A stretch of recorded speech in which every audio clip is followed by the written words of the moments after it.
Bonjour and welcome back to my channel. Claude here. Today I'm going to be doing a tarot deck review, which I'm very excited about. This is the Intuitive Night Goddess Tarot. I received it through a subscription box, which is the Witch's Moon, and I will leave you a card in the corner at the end if you want to check out the box, because it's a very good box. But yes, I've been working with it for the past few days, and I'm very excited to share this with you. Now, there will be timestamps, so if I'm boring you with everything I'm saying and you just want to see the cards, please by all means just jump there. But let's start talking about it. So this is how it comes. It's a very sturdy box. It's a two-part box. So there's the front, there's the back. It reads, connect to intuition, delve into nature, cross the hidden veil, embrace the universe, unfold your myth. And according to the box, it retails at $29.95 US, and it is published by Ulysses Press. Now this was a Kickstarter about 1.5 years ago, that much I know, but it's now obviously mass produced. Now you've got the sides here, and you can see you've got the slots to push it open, which I love because otherwise I break my nails. And you've got the name of it written everywhere. So that's how the box looks. And then when you open it, this is what you find, the guidebook. So the inside of the box is like this. And let me show you the bottom box. So that's what you get. So you can see the two hands. I hope you can see this. There you go, that's better. So that's the box. It's really nice. It doesn't take too much room. Everything fits nicely. So, you know, you're not going to have a problem with your cards being damaged, which is important to me. Okay, then let's speak about the guidebook, or the companion guide, as it is called here. So it's all black and white. This is how it looks on the front. This deck, by the way, has been created by Linzi Silverman, and she's the creator of Eye of Astro, and there's a website. Now I'll show it to you in the booklet. That's the back. It reads, pull from the stars, trust what you receive, which I think is beautiful. And that's the spine. Okay, now it's all printed on black paper with white writing, and you're gonna have to apologize the prints of my fingers all over the place because I put a lot of hand cream on my hands, and yes, it leaves marks, which is highly irritating for me. But anyway, that's just one of my pet hate. So there's the opening, companion guide, and you know, the copyrights and all of that stuff. And then here it reads, connect to intuition, delve into nature, cross the hidden veil, embrace the universe, unfold your myth. And then you have your table of content. So it tells you here that you're going to have a mantra, what is tarot, about the deck, how to work with the cards, you know, connect with your deck, spreads, clearing, the card symbolisms, and quick guide, origin story, meet the maker, acknowledgements. So there's the mantra. I'm not going to read it all because obviously, you know, if you want, you can buy it. What is tarot? And then about the deck. Now what I want to talk to you about, the deck, it's a collage deck, and it's got lots of flora and fauna, and it is represented every time with a night sky with lots of stars. And this is because she intended the night to represent the hidden, the unknown, your subconscious, and the moon and the stars to show the shedding light, illumination aspect of it. And they are all goddesses, so it's a divine feminine tarot deck. And the goddesses are not specific, they're more archetypal, so that you can recognize yourself and others in the type of goddesses. So it's a very diverse deck. I mean, this is really diverse. She's taken great care in that, which I like. So there you go, that's about that. Then you have how to work with the cards. So she gives you a few tips, you know, how to connect with your deck, you know, like you can interview your deck, for instance, that kind of thing. And then she has a 4-card spread, which I thought was interesting because it's basically a spin on the 3-card spread, so past, present, future, and then you have meditation, which I thought, yeah, that's kind of cool idea. Then she has the 3-card spreads with lots of different keywords you could have for each of the positions, which I thought was nice. And then she has a 7-card chakra spread as well. And then she tells you that obviously you can make up your own spread and so on. She then gives you a few ways of clearing your decks, you know, like crystal, smoke, sound, whatever you prefer. And then she moves on to the card symbolism.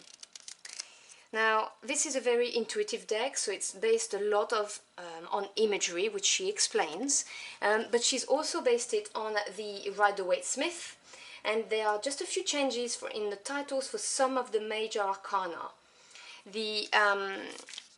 So she explains all of that here. And then she explains the suits, you know, wands, cups, swords, and pentacles. And then she moves on to talk about the court cards quickly. So she's renamed the pages into nymph. And that's because the nymphs are inquisitive. Then the knights are the warriors. That's because they take action and they are the evolution of the nymph. The queens remain the same. And the kings are the spirit. Because for her, it represents, you know, a deeper level of understanding, of wisdom, the final form of a cycle, you know, like when you die you become a spirit, that kind of thing. So that's, I mean, I'm really giving you the highlights, you know, it goes in more depth than that. Then we move on to the major arcana. So you get, I mean, for instance, for the Fool, it's called Potential. So as I said, some of them will have different names, and I will talk to you about that when we look at the cards. And you get no pictures for the explanation, just the title, and what it is called traditionally, so the Fool, and also the keywords under the explanation. And the length of the comment varies with the card, so I can't tell you it's 1 page for each card, because it depends. As you can see, for the Witch, which is the Magician, there's 1, 2, 2 and 3/4 pages, okay? So she goes on through all of the major, and then we go to the minor arcana. And in the minor arcana, she gives you, you know, the Ace of Wands, the Two of Wands, so she goes into the same format, explanation and then keywords. And then, you know, she goes on and on and on, obviously, and we're going to go through all of the suits. So once you've got the meanings of all the cards, please, I'm sorry, just ignore my dogs, they just bark at anything. So once you've done that, we have a quick guide. Now this has all of the keywords basically next to each of the cards. Now I will say this, the keywords are interesting, sometimes not the traditional keywords you would expect. Sometimes they are, sometimes it's a mixture, which is nice because, you know, obviously it's the prerogative of the deck creator to put their spin on it. So, as I said, the keywords, some of them are traditional, others not so much, you know, very specific to this deck, which is interesting to delve into. And she does that also, obviously, for the 4 suits. Then you have quick tips, the origin story of the deck, how she came to create it, a little bit about her. And you see, I was telling you, she's Eye of Astro, and if you look here, this is her website, eyeofastro.com. I'm sorry, my neighbors decided to mow the lawn as well now. Then you've got the acknowledgements, and there you have it. That's your little guidebook, which all in all I think is quite nice. I mean, if you're new to tarot, I would get my hands on a tarot book to, you know, get more info. But if, you know, you know already, you know, the traditional meanings, and by all means that's plenty, and it will give you extra, which is really nice. That's what I like anyway. Okay, so the back of the cards is like in the box, which I like. This is the Starry Night. This is a gloss card stock, and you can see it's kind of standard size. I've got average hands. Yeah, that would help you if I show you like that, wouldn't it? Average hands, but it's good quality. So, you know, it bends and no gloss. So matte stock, which is really cool. Now I'm going to zoom in so that you can see the cards better. Let me do this with my camera. Give me a second. No, like that. I think that might be better for you. So the first card is Potential, and this is the Fool. So as I said, the keywords for some of the major arcana has been changed. I personally think the artwork is gorgeous, but obviously, you know, it's always a matter of opinion. The Witch, which is the Magician, the High Priestess, the Empress, the Monarch, that's the Emperor. So as I said, this is a divine feminine deck, so you're just going to see goddesses, females. The Mystic, that's the Hierophant. Not so sure about this bit here, that's all I'd say. But anyway, you know, you can't love all the cards. The Wayfarer, now that I thought was a very interesting take on the Lover card, which obviously, you know, is a choice, being at a crossroad. And I read about what she tried to do with the card, and she basically said that there's the crossroad, the two paths, and there's 6 candles on each side because they represent the 12 zodiac houses, so 6 here and 6 there, which I thought was very interesting. There's more to it than that, but you know, just to give you an idea of where she was going with this. Then we have Freedom, and traditionally this is the Chariot. Then Strength, Introspection, which is your Hermit, Chance, which is the Wheel of Fortune, Justice, Meditation, which is the Hangman, Death,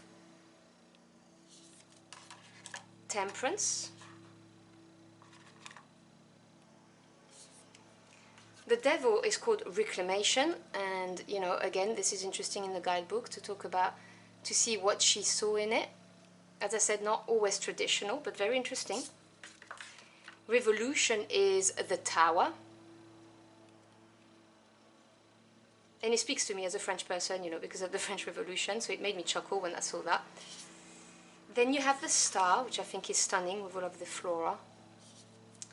The Moon, the Sun, and Awakening is Judgment,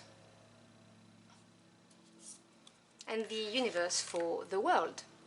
So that's your major arcana. We then move on to the Wands.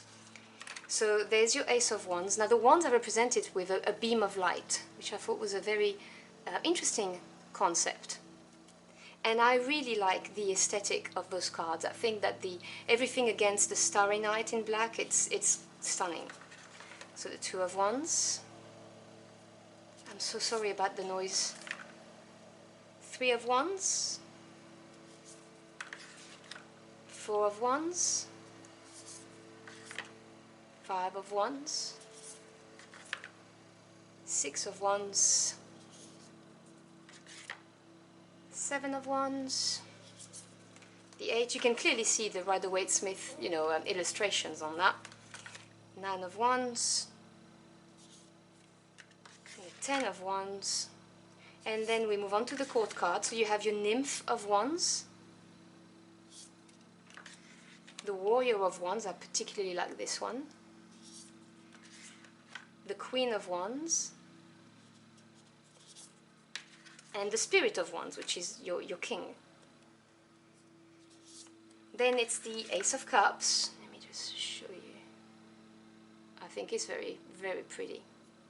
I mean, there's no denying this is a very feminine deck. The Two of Cups. 3, 4, 5 of Cups. I thought that was an interesting 5 of Cups with the 3 cups going down basically and those up. I don't know, it spoke to me because the yellow made me think of the hope, you know, that there's still hope. Or maybe it's just me. Let me know in the comment box below what you think of that card. The 6 of Cups. 7. 8 of Cups. Again, you know, having those 4 cups down and the 4 up, you know, normally it's the 7 cups with a hole in the middle, and you know, the showing that there's something missing kind of thing. So you know, I just thought sorry, it's the 8 cups with a hole. You know what I'm saying about, you know, the Rider-Waite's card. I can't count, that's my problem. But, you know, the 4 cups going down like that, I thought, yep, that really represents the meaning of, you know, not being emotionally fulfilled. And she's got a back turned. I thought that was an interesting take on it. The 9 of Cups. 10 of Cups. Then we have the Nymph. The Warrior, particularly like this card. The Queen. And the King, or Spirit of Cups. We then have the Swords, so Ace of Swords.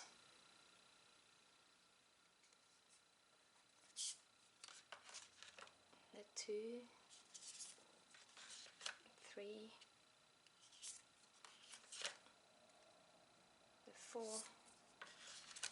the 5 of Swords, 6, 7, sorry if you can hear my little Odin growling, 8 of Swords, 9 of Swords, and 10 of Swords. Then we have our page, the Nymph of Swords, the Warrior of Swords. I think she's done a really great job with the Knights particularly, because I find myself drawn to the Warriors. I don't know what you think, but that's what's coming to my mind. The Queen of Swords, she looks a bit mean. I mean, look at that face. I hope it's, yeah, she doesn't look too happy. And the Spirit of Swords, the King. And I like how she's put the eyes of the kings as if they're enlightened, you know, to go with the idea of the spirit. I really like that. I think that's very neat. And then finally we have the Pentacles, so there's your Ace. So the 2, the 3, the 4, 5 of Pentacles, 6, 7, 8, 9, and the 10. Now then we move on to the court card. So you've got your page, the Nymph of Pentacles. Then you have the Warrior of Pentacles, the Queen of Pentacles, and I looked into the Queen because well, I'm always interested in the Queen of Pentacles for some reason, and in the book it talks about the meaning of this card and the extra symbolism, and she talks about the third eye.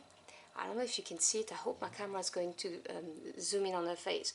Right between her eyebrows she's got a third eye drawn, and it's to do with the ability to manifest, you know, visualize and manifest. So I thought that was quite an interesting take because, you know, obviously Pentacles is practical, pragmatic energy, but, you know, in order to manifest you do need to visualize and so on. So I thought that was quite an interesting take, although not traditional. And the Spirit of Pentacles, and again with the highlighted eyes. So there you have it, that's the deck. I personally really like it. I've been intensively working with it for the past few days, and it's been very responsive, so I'm really happy about it.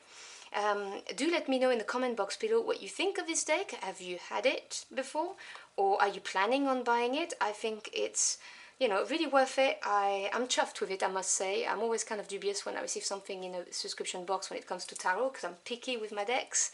But this is a success. I'm really happy.